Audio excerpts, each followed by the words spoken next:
Começa agora na UEM FM o programa E a Saúde Mental? Como vai? Projeto de extensão do Departamento de Psicologia da Universidade Estadual de Maringá, coordenado e apresentado pelo professor Dr. Fábio Lopes. O programa recebe convidados, pesquisadores e profissionais de saúde mental, trazendo informações e abordando o tema de forma clara e acessível. Participe pelo WhatsApp 44 99722 7115. No ar, o programa E a Saúde Mental? Como vai?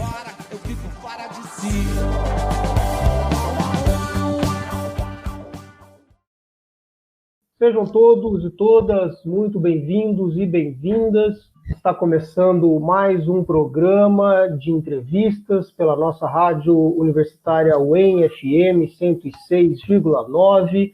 Eu sou o professor Fábio, do Departamento de Psicologia da UEM, e este é o programa E a Saúde Mental? Como vai? É um programa que tem como objetivo central discutir questões, debates e conceitos do campo da saúde mental e trazê-los para mais próximo do ouvinte, do colega, do participante da rádio UEM FM.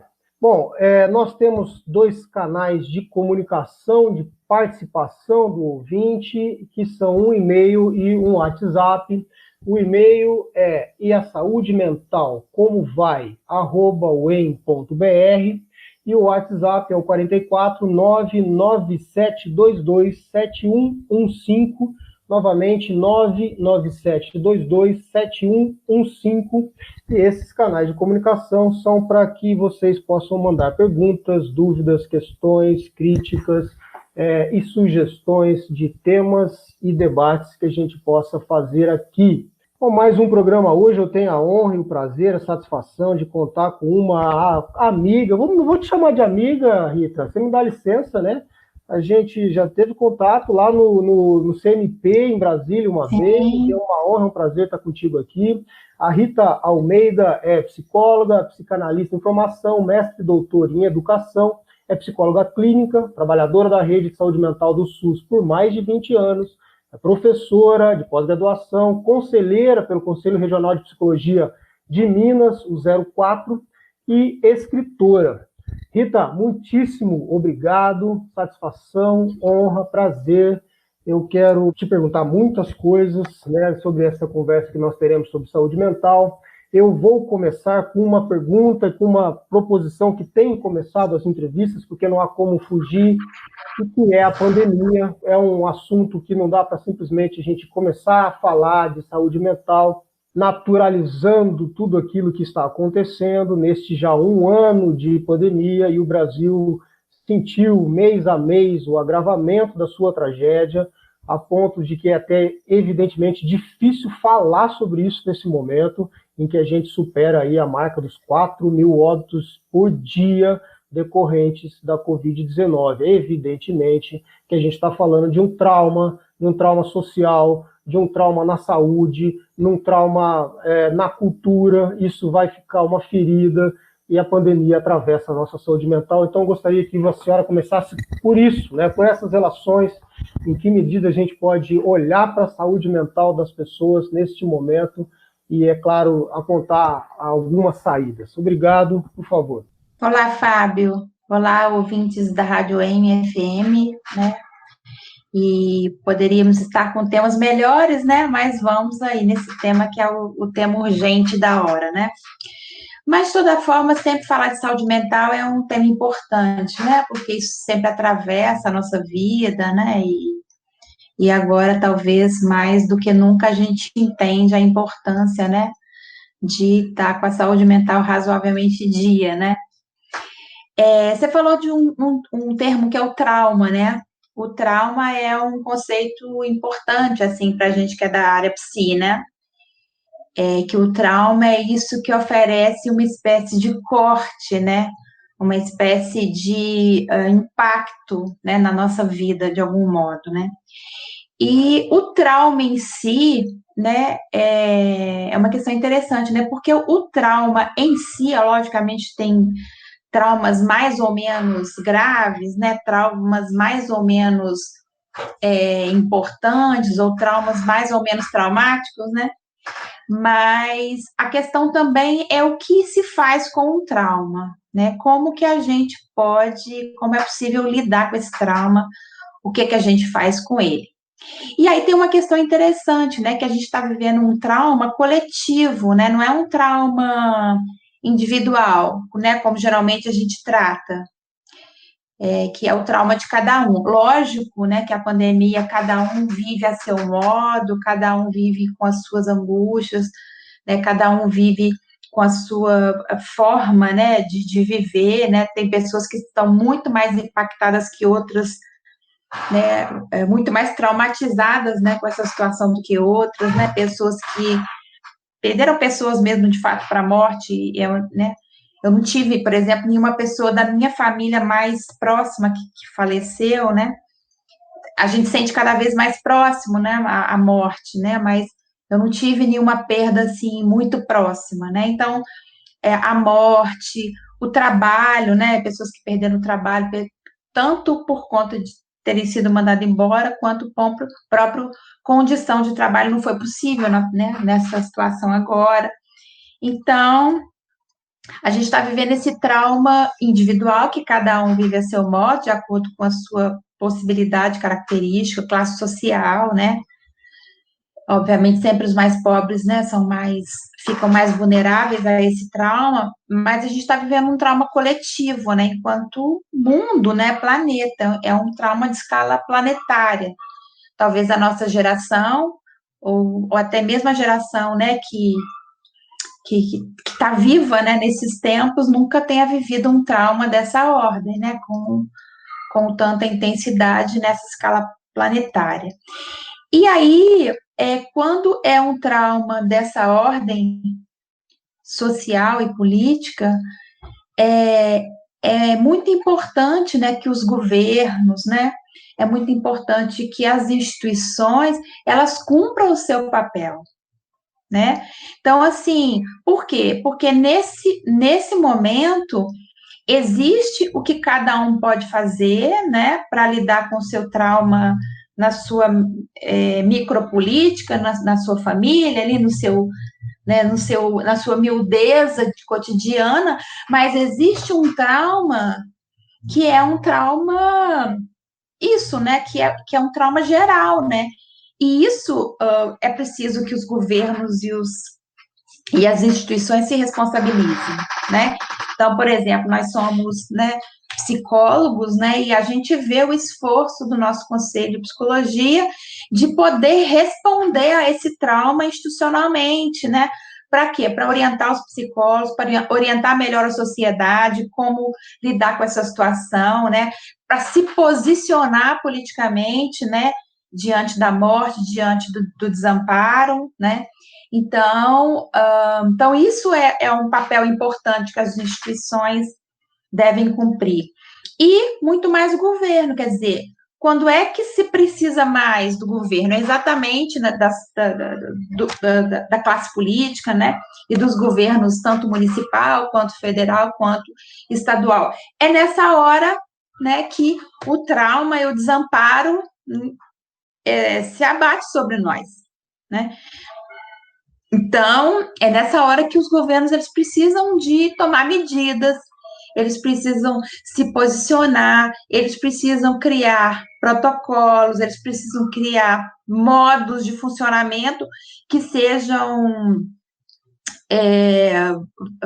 para todos, né, de algum modo, né? Então, articulação de campanhas de vacinação, orientações sobre distanciamento social, orientações sobre o uso, né, da máscara, que a gente sabe que é o recurso que pode minimizar aí os riscos, né? Então, cuidados com higiene, então tudo isso, né, são coisas que não é só a responsabilidade de cada um, é preciso que as políticas públicas, é preciso que os governos, eles se responsabilizem.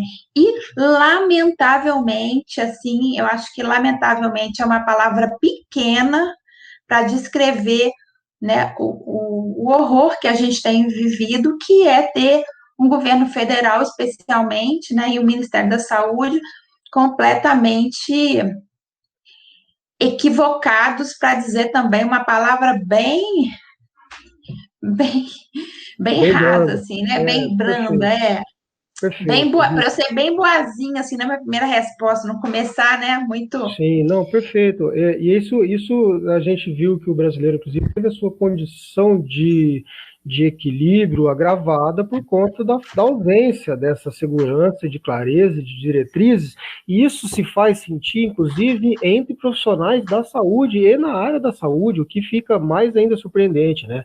A gente tem aparecido já algumas pesquisas que apontam que percentuais consideráveis de profissionais de saúde não têm clareza e atuação condizente com os ditames da ciência, aí muito incluso a categoria médica, né? Então, eu acredito que a tragédia brasileira, ela foi ainda pior e particular em relação ao restante do mundo, por um conjunto de coisas, né? Mas inclui também essa desorientação, né? Rita, eu te faria uma pergunta difícil, assim, que todos falam que é difícil, né? Mas como é que a gente conseguiria minimamente tentar dizer que o conceito de saúde mental, né? A saúde mental é patati, patatá, papapá. Como a OMS tem aquela estrutura engessada, né? De que um estado de completo bem-estar, a saúde seria um estado de completo bem-estar físico, psíquico e emocional, todo mundo sabe que isso é relativo, blá, blá, blá, mas existe essa tentativa de colocar a noção de saúde dentro de um conceito. E saúde mental? A gente consegue dizer saúde mental é ou seria tal, tá, tá, tá, tá? Como é que você conceitua? Eu sei que é difícil, todo mundo diz que é difícil, eu sei que é, mas para o nosso ouvinte, né, saúde mental é mais ou menos o quê? Então, eu vou dizer o que não é, porque o que é realmente é complicado. Uma coisa muito comum de se associar é a saúde mental com a felicidade, né? As pessoas associam o conceito de saúde mental com o conceito de felicidade, ou seja, eu estou com minha saúde mental em dia se eu estiver feliz, né? E aí a gente vai, né? Eu vou dizer aqui que não é bem isso, né? Porque na verdade, a saúde mental é quando você está com, vamos dizer, os seus afetos estão adequados àquela situação que você está vivendo. Então, por exemplo, eu costumo dizer que numa situação como essa que a gente está vivendo, né, onde a gente vê as notícias das pessoas morrendo, onde há um risco iminente da nossa morte, a morte das pessoas mais próximas, quando a gente vê governos que estão um pouco preocupados, né, com a segurança nossa, quer dizer, a gente se sente desamparado com os nossos governos. Então, numa situação dessas, a pessoa que está muito feliz tem alguma coisa esquisita, né? Então, assim, se a pessoa não está minimamente angustiada, minimamente preocupada, se ela pelo menos não deita à noite e pensa sobre a situação e não tem momentos de, né, mais ou menos desespero, né? A gente pode dizer que essa pessoa está, ou ela está vivendo um mundo que não é real, e aí sim podemos desconfiar da saúde mental dela, inclusive isso também é uma realidade, né? A gente tem um número grande, né, de pessoas, né? Ou um número né? Eu não acho que é grande, não. Eu acho que é um número razoável e barulhento, né? De pessoas que parecem estar vivendo num mundo paralelo, assim. Então, isso a gente pode duvidar da saúde mental dessas pessoas, porque ela está vivendo num mundo. A gente que, né, que é do campo da saúde mental, a gente chama isso de delírio. A pessoa não está vivendo o mundo real, ela está vivendo baseada em delírios ou em mentiras, né?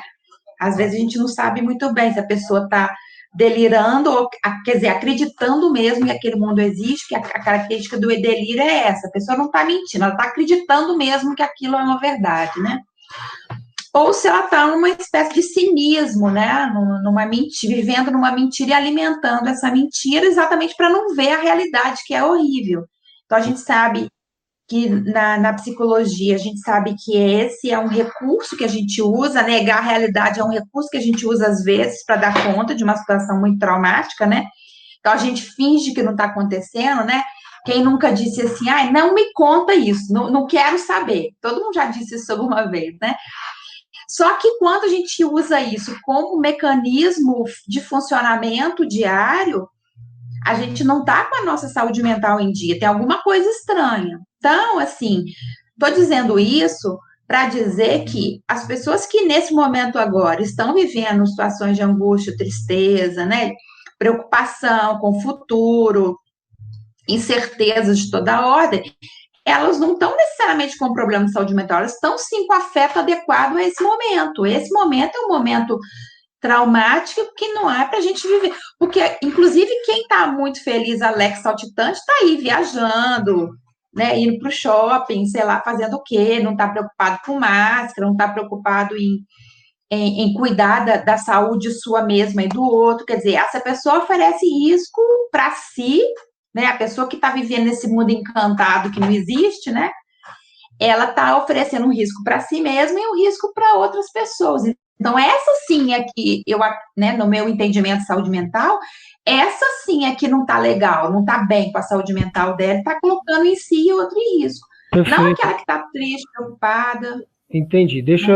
Isso eu achei bastante interessante para os nossos ouvintes, inclusive, compreenderem bem, né? A gente está falando aqui que, se por um lado uma capacidade de se adaptar é importante, né, de resistência, a gente sempre fala também disso, por outro lado, a negação do tamanho do nosso problema, ele também indica o oposto e também um quadro sintomatológico que pode ir, né, do delírio até um puro cinismo mesmo. Então, a saúde mental seria, então, uma adequada capacidade de interpretar, né, interpretar o contexto, interpretar e relacionar seus afetos em relação a isso, mantendo alguma condição de saúde ainda, de esperança e de alguma alegria. Que também temos que ter condições de fluir a vida também, né, Rita? Como é que a gente mantém afetos positivos, vamos chamar assim, alguma alegria, vamos chamar assim, nestes momentos, né? O que se diria? Porque aí nem é a negação absoluta, né? Mas também não é o luto absoluto, né? Porque senão eu enfio debaixo da cama e não sai de lá, né? Aí também temos um problema. Então, eu acho que dentro desse contexto, né, manter um mínimo, né, razoável, né, de angústia e de preocupação, né? Um nível razoável de perda de sono, né, porque está preocupado e atento, né, mas também um cuidado, né, com relação a isso, né, a manter um mínimo de leveza, né, a manter uma rotina, né, mínima. Eu acho que quem conseguiu garantir alguma rotina, né, nessa pandemia também, né, consegue viver um pouco melhor, quer dizer, ter horário para as atividades, né, para alimentação, horário para atividade física, horário para ler um livro, né, a questão, a cultura, né, como que a gente entendeu que todas as formas, né, de cultura, né, de acesso não, desde as séries, né, que a gente assiste na TV, até o livro, né, o cinema, a literatura, a poesia, como que isso virou bem fundamental, né? É tão importante quanto se alimentar, né? Alimenta a alma da gente, mantém a gente numa dignidade, né, mínima de vida, né? Não só sobrevivendo, né? Acho Perfeito. que o desafio humano da saúde mental é não só sobreviver, é viver, né? Viver com essas Perfeito. coisas aí. Isso me leva a uma outra questão, né? Eu tenho também perguntado para os entrevistados, também eu entendo que não há uma resposta taxativa, mas qual seria maior peso sobre as condições de saúde mental? Aquelas condições concretas de vida, de ganhar a vida, como o trabalho, como as condições de vida, a situação socioeconômica da pessoa, ou o desenvolvimento, a estrutura psíquica, o seio, né, da primeira infância, a família, os afetos mais primários, aquilo que pesaria mais na saúde mental. Seria possível divagar sobre isso? Não sei se tem uma coisa que pesa mais. Acho que tem a ver com caso a caso mesmo, né? Porque aí nessa hora é como se a gente estivesse nesse momento, né? Que é o momento do trauma, e qualquer trauma, né? Que a gente viva acontece dessa maneira, quando a gente está vivendo uma situação traumática, e essa traumático agora, como eu falei, é um traumático coletivo, a gente é convocado a abrir a nossa caixa de ferramentas. Eu gosto dessa metáfora. Todo mundo tem uma caixa de ferramentas para lidar com as situações do cotidiano, né, para os nossos desacertos afetivos, né, para os nossos desacertos no trabalho, né, para as nossas dificuldades no cotidiano, né, para vamos dizer, para nossas perspectivas de desejo de futuro. A gente tem a nossa caixa de ferramentas, todo mundo tem a sua. Essa caixa de ferramentas, ela pode ser mais ou menos, vamos dizer, ter mais ou menos diversidade de ferramentas, né? Então, algumas pessoas a gente vê que tem uma caixa de ferramentas muito empobrecida, e outras pessoas têm uma caixa de ferramentas muito enriquecida. E isso não tem nada a ver com o equipamento, inclusive financeiro, né? É interessante. Obviamente, né, que uma pessoa que tem um recurso financeiro, né, talvez possa ter tido uma questão, né, educacional, né, ou mesmo emocional, né, por conta da questão financeira, pode ser que sim, ela tenha feito uma boa caixa de ferramentas por causa disso, né? E algumas pessoas possam ter essa caixa de ferramentas mais limitada por conta da condição social. Mas não é uma regra. A gente vê pessoas com uma limitação social, né? E uma limitação financeira e que tem uma caixa de ferramenta riquíssima, e outros que, né, teriam todas as condições de ter uma ferramenta ótima né, completamente empobrecidos. E aí a gente vê nessa hora do trauma os recursos que a pessoa tem. A gente vê o nosso também, né? A gente começa. E é legal que nessa pandemia, né? Assim, tanto, né, mim quanto a experiência minha, né, com o consultório, né? Estou aqui fazendo os atendimentos via remoto, né? Aqui, inclusive, é o meu consultório agora, nesse momento da pandemia, estou usando, né, esse espaço aqui como meu consultório. A gente vê, assim, como que a nossa caixa de ferramenta foi convocada, e a gente, às vezes, tendo que usar ferramenta que a gente nem sabia que tinha, né? Aquelas que estavam escondidas lá e que você não sabia, ou alguma que você recuperou, que você usou ela uma vez, não sei quando, e agora ela lhe foi útil. Então, eu vejo isso, assim. Eu acho que quem tem uma caixa de ferramentas mais rica, né, mais diversa, né, mais ampliada em termos de recursos, ele está individualmente lidando melhor com essas questões, né, ou no campo privado ali lidando melhor. E que, né, pode variar, né, com a classe social, pode variar com relação a ter ou não estudo, né, não tem nada a ver com isso, assim.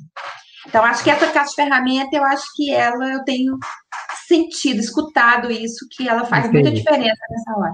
Entendi. Rita, para finalizar, eu desde antemão faço aqui mais uma vez os meus agradecimentos, muitíssimo obrigado, e vou dar sequência ao teu raciocínio dessa metáfora da caixa de ferramentas, e eu perguntaria o seguinte: existe na saúde o conceito de educação em saúde, né, que seria a ideia de que você pode educar, de alguma maneira, a população para bons hábitos e boas práticas, e que vise aquilo que a gente chama de promoção de saúde, né, numa mudança de paradigma de que a saúde não é tratar as doenças que aparecem, mas pensar a saúde é criar condições de promovê-la. Isso é um debate já de algumas décadas, né?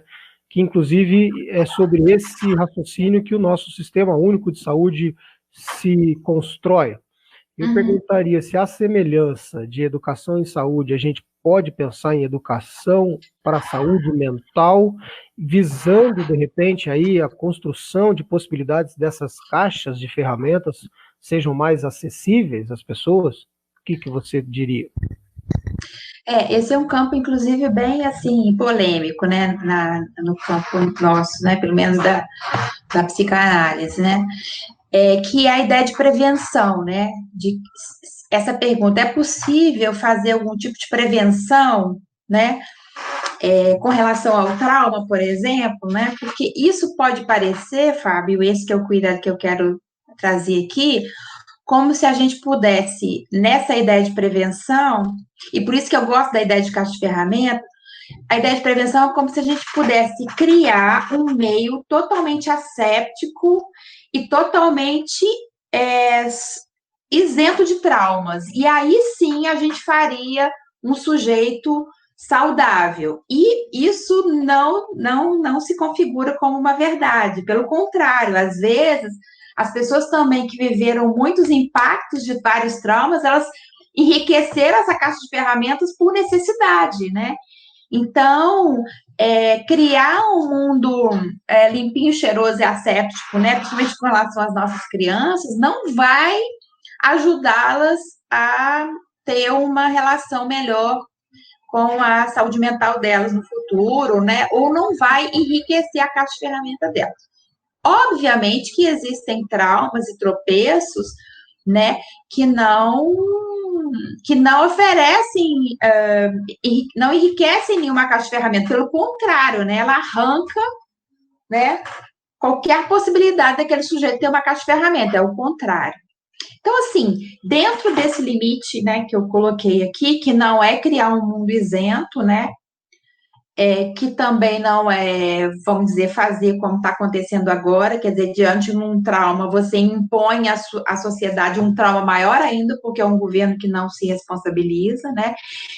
Entre um extremo e outro, você tem o mundo, que é um mundo que tem os seus traumas, tem as dificuldades, as pessoas têm, né, os seus tropeços, e é possível, né, sim, né, que a gente crie condições, que a gente eduque, né, as nossas crianças, é possível que a gente crie uma sociedade onde as pessoas tenham acesso a coisas, né, que melhorem a caixa de ferramenta delas, né, então a gente sabe, por exemplo, né, e por isso, né, se cria projetos, né, de cultura, de esporte, né, com os jovens, com as crianças, não é por acaso.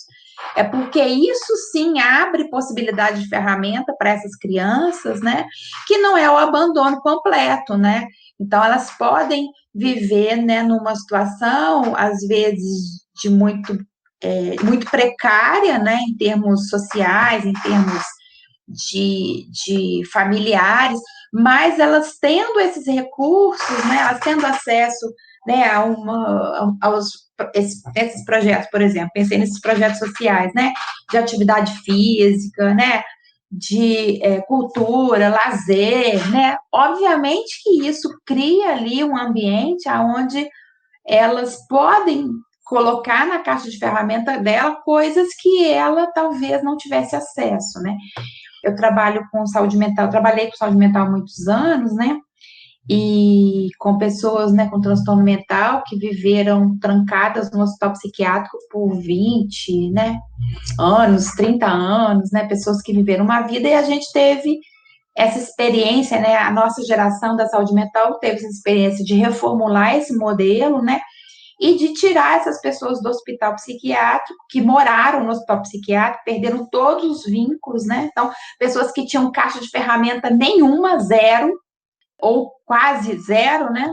E devolver para a sociedade para participar, né? E é muito interessante, porque, inclusive, não tem tempo para construir essa caixa de ferramenta. Ah, porque a gente só pode fazer isso na infância. Não, não é verdade. Você pode mesmo com a pessoa adulta, já com algum prejuízo, é possível, né? O humano é plástico, nós, seres humanos, temos essa plasticidade de conseguir acessar, né, essa caixa de ferramentas. E é muito legal, porque é isso que a gente faz no campo da saúde mental. A gente começa a oferecer para essas pessoas essas ferramentas que ela não tinha, ou que ela tinha e estava guardada, escondida, porque ela não podia usar, né? Ela estava trancada no hospício, não podia usar. Então, a gente resgata algumas e começa a oferecer outras. Então, a pessoa descobre que ela tem uma habilidade, por exemplo, para pintar, né? Eu tenho aqui na minha casa quadro, né, de pessoas que começaram a pintar depois que saíram do hospital psiquiátrico. Então, elas descobriram essa ferramenta, e nesse caso, uma ferramenta de fato, né? O pincel com a tinta e a pintura, que faz um novo sentido para ela, que é uma ferramenta importante. Então, a arte, a música, a cultura, a literatura, novamente, né, são fundamentais para a nossa saúde mental, né? São ferramentas, né, que a gente precisa ter à mão. Sensacional. Eu queria agradecer, em nome da Universidade Estadual de Maringá, aos ouvintes da Rádio UEM FM 106,9. Eu conversei com Rita Almeida, psicóloga, psicanalista em formação, mestre e doutora em educação, psicóloga clínica, trabalhadora de saúde mental do SUS, professora e conselheira do Conselho Regional de Psicologia 04 de Minas Gerais e escritora. Este foi o programa E a Saúde Mental Como Vai, do Departamento de Psicologia da UEM. Os nossos canais de comunicação para dúvidas, perguntas, sugestões de temas, críticas, qualquer tipo de comunicação é o e-mail easaudementalcomovai@uem.br e o telefone WhatsApp 44 99722 7115. Mais uma vez, Rita, muitíssimo obrigado a todos que nos ouviram. Foi um prazer. Até o próximo programa. Grande abraço. Eu fico louco, eu fico fora de si. Ele fica assim, eu fico fora de mim. Você ouviu na UEM FM o programa E a Saúde Mental Como Vai? Projeto de extensão do Departamento de Psicologia da Universidade Estadual de Maringá, coordenado pelo professor Dr. Fábio Lopes. O programa recebe convidados, pesquisadores e profissionais de saúde mental, trazendo informações e abordando o tema de forma clara e acessível.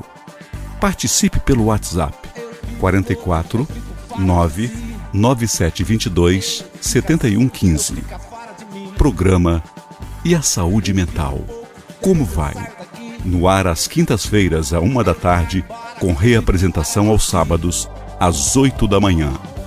Apoio UEM FM, em sintonia com a comunidade.